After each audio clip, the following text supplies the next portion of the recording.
This is Khipu number 178827, also from the National Museum of the American Indian Collection, the Smithsonian Institution. This photo was taken by the museum, and we can see it's a very small Khipu, with the attached cords being considerably lighter than the primary cord.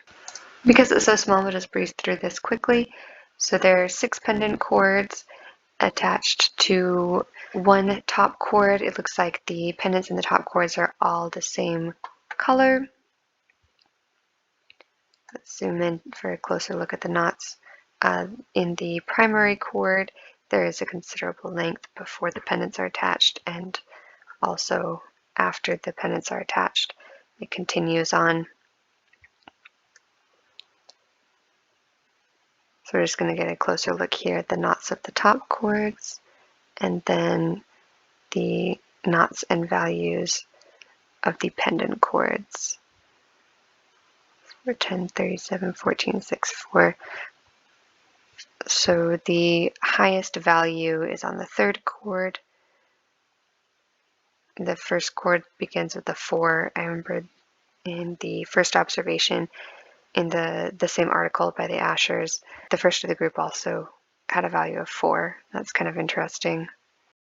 So here we are in the simplified diagram, and if you add up the values of the pendant cords, they do equal 76.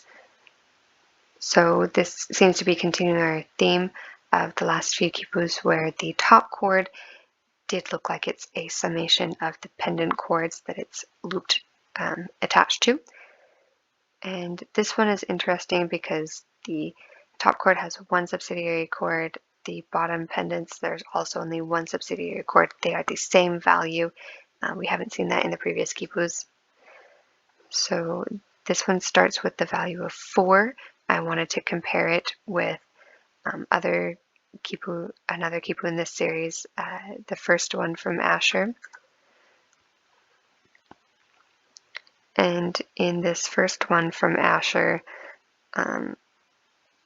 both groups begin with a value of 4, but the next one is, the high values are on the second and fourth chords of the group, and this one, the high values are on the third and fifth.